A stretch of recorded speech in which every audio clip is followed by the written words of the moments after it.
Hello everyone, welcome back to our YouTube channel. Last పార్ట్లో వాసుదేవుడు నా సమక్షంలోకి ఎవరైతే ముందుగా వస్తారో వారి కోరికనే నేను తీరుస్తాను, మొదటిగా నువ్వు చెప్పు పార్థ అని అంటాడు. ఆ తర్వాత ఏం జరిగిందో ఇప్పుడు తెలుసుకుందాం.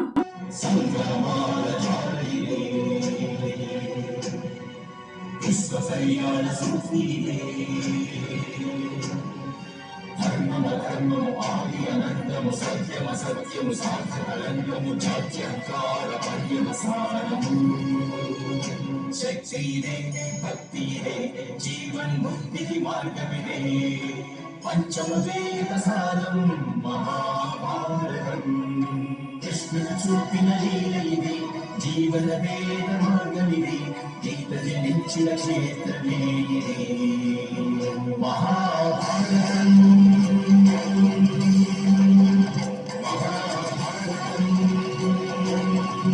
వాసుదేవుని మాటలు విని దుర్యోధనుడు, వాసుదేవా, మీరు వాగ్దాన భంగం చేస్తారని నేను ఎన్నడూ ఊహించలేదు అని అంటాడు. వెంటనే వాసుదేవుడు, నేను వాగ్దాన భంగం ఏమీ చేయడం లేదు దుర్యోధన అని అంటాడు. అప్పుడు దుర్యోధనుడు, ఇది తప్పకుండా వాగ్దాన భంగమే వాసుదేవా, నేను మొదటిసారి ఇక్కడికి వచ్చినప్పుడు మీరు కన్నులు మూసుకొని ఉన్నారు అని అంటాడు. వెంటనే వాసుదేవుడు, మరి పార్థుడు వచ్చినప్పుడు? అప్పుడు కూడా కన్నులు మూసుకొనే ఉన్నాను, కానీ పార్థుడు కూర్చున్న స్థానం వల్ల నేను మొదటగా కళ్ళు తెరిచిన వెంటనే నాకు పార్థుడు కనిపించాడు. ఈ దోషం ఆ ఈశ్వరునిదే, ఎందుకంటే వారు కళ్ళును మొహానికి ముందు భాగాన అమర్చారు, వెనక కూర్చున్న వారు ముందుగా వచ్చారని భావించలేము కదా అని అంటాడు. అప్పుడు దుర్యోధనుడు, కానీ వాసుదేవ, ఆసనాలన్నిటినీ మీ తలభాగానికి వెనుకనే వేశారు, దానిలో నేను చేసిన దోషమేమిటి అని అడుగుతాడు.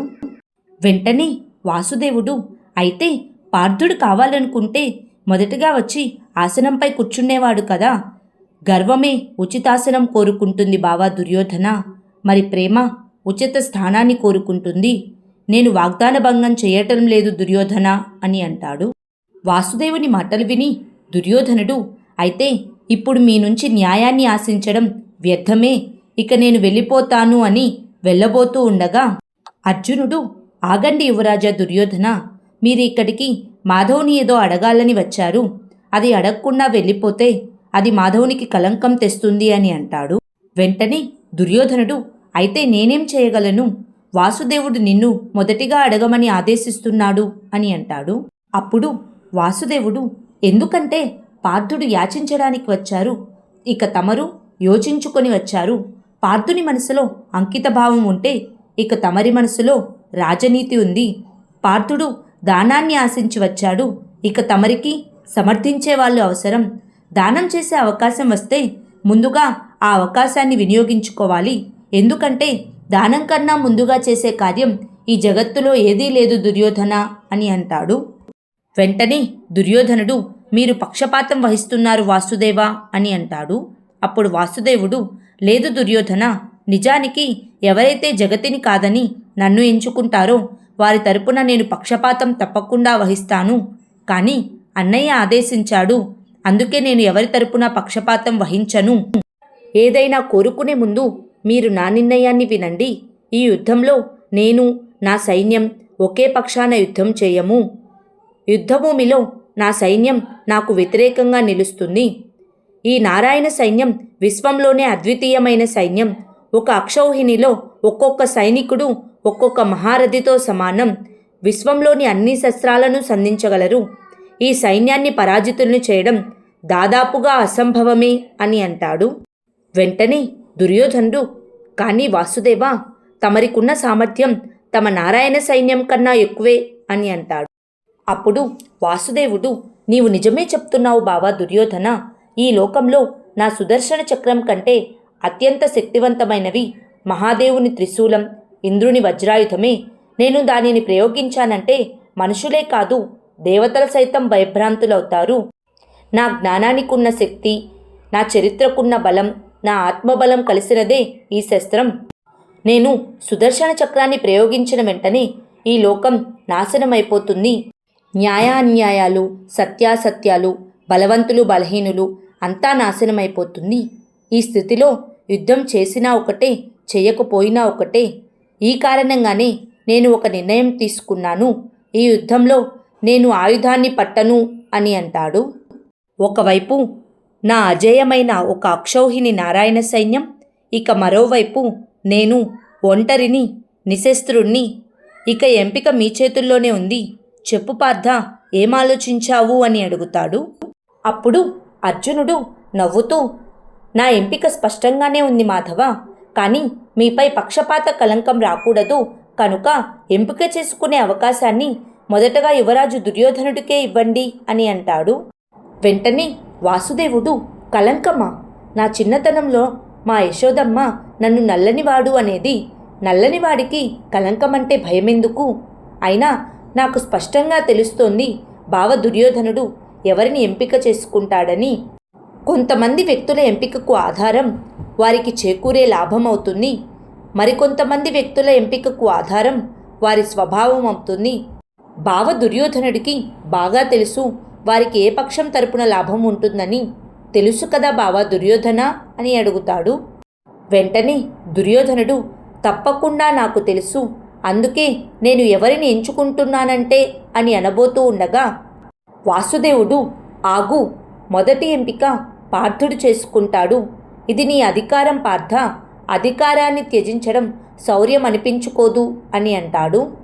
వెంటనే అర్జునుడు, అధికారమా? అధికారం అనేది సంపదపై ఉంటుంది మాధవ. ప్రేమ, జ్ఞానం, ఇంకా సత్యం, వీటిపైన నిజంగా మనిషికి అధికారం ఉంటుంది. ఇక మీరు ప్రేమ, జ్ఞానం, సత్యస్వరూపులు. స్వయంగా మీరే ధర్మం. నేను మిమ్మల్ని ఎంచుకోలేను మాధవ.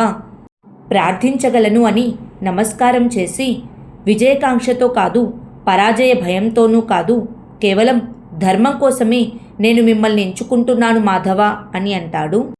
అర్జునుడి మాటలు విని దుర్యోధనుడు వెటకారంగా నవ్వుతూ, సైన్యహీనుణ్ణి, శస్త్రహీనుణ్ణి అయిన ఒక వ్యక్తిని నీవు ఎంచుకున్నావా అర్జున? ఇది ఔదార్యమా లేక మూర్ఖత్వమా అని అడుగుతాడు. వెంటనే అర్జునుడు, మనం చెరుకు రసాన్ని ఒక పాత్రలో తీసుకున్నప్పుడు ప్రాముఖ్యం రసానిదే కానీ చెరుకుది కాదు యువరాజా దుర్యోధన అని అంటాడు. అప్పుడు దుర్యోధనుడు, నీవు నిజమే చెప్పావు అర్జున అని. వాసుదేవ, ఇక మీకున్న ఒక అక్షౌహిణి నారాయణ సైన్యంతోనే నేను సంతృప్తి చెందాలి అని అంటాడు. అప్పుడు వాసుదేవుడు, శుభం దుర్యోధన, అన్నయ్య అన్నాడు, స్వయంగా వారు కానీ నేను కానీ మా సైన్యం కానీ పాండవుల తరపున శస్త్రాన్ని ఎత్తమని వారి మాటే నిజమైంది. పార్థుని కోరిక ఫలించింది, ఇక మీ యోచన కూడా ఫలించింది. ఇక తెలియవలసింది ఒక్కటే, ఈ యుద్ధంలో ఎవరికి ఏది ప్రాప్తిస్తుందని అని అంటాడు.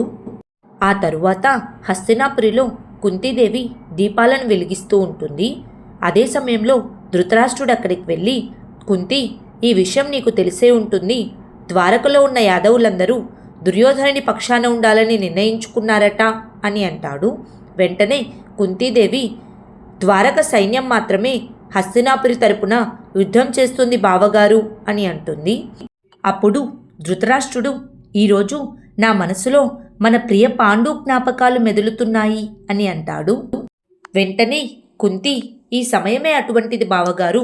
మన మనస్సు భవిష్యత్తు గురించి సందేహాలతో భయపడుతుంటే గతంలోని సుఖాల స్మృతులు గుర్తుకు వస్తాయి అని అంటుంది. అప్పుడు ధృతరాష్ట్రుడు, నీవు నిజమే చెప్పావు కుంతి, నా మనసులోనూ సందేహం ఉంది.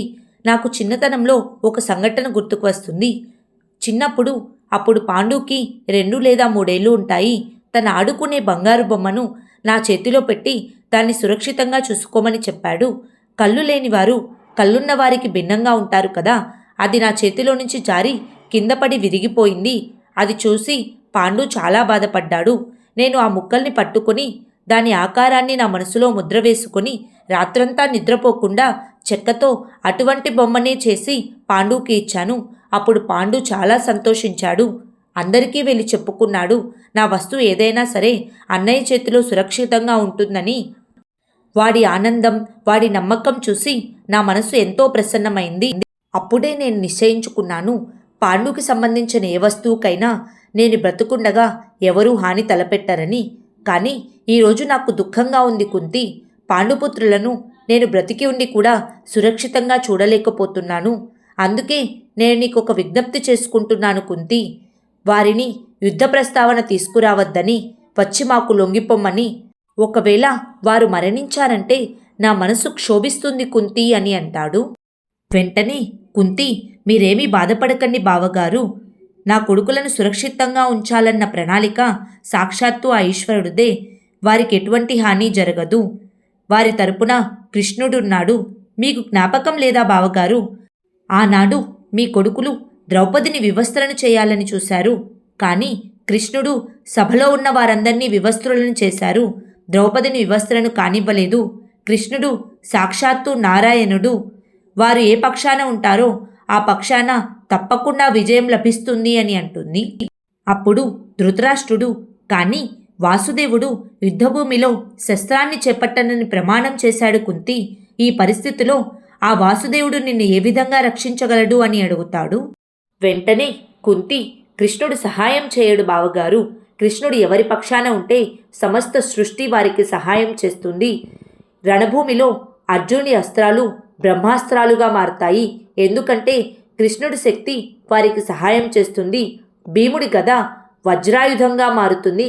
ఇక యుధిష్ఠిర నకుల సహదేవుల శస్త్రాలు వృక్షాన్ని పిడుగు దహించినట్లుగా మీ సైన్యంపై విధ్వంసం సృష్టిస్తాయి. మీరు ఎప్పుడో నా నాథుడికి ప్రమాణం చేశాడు రక్షిస్తానని. అందుకే నేను ఈరోజు 100 దీపాలను వెలిగించాను. మీ కొడుకులను రక్షించేందుకు ప్రయత్నం చేస్తున్నాను. ఈ దీపాలు ఒక్కొక్కటి ఆరిపోతుంటే మీరు అర్థం చేసుకోండి, యుద్ధంలో మీ కొడుకులు ఒక్కొక్కరు మరణిస్తున్నారని. కృష్ణుడు తోడుగా ఉన్నారు కనుక నా కొడుకులకు విజయం తథ్యం అని అంటుంది. ఆ తర్వాత ఏం జరిగిందో నెక్స్ట్ పార్ట్లో తెలుసుకుందాం. Please like, share and subscribe to our YouTube channel. Thank you.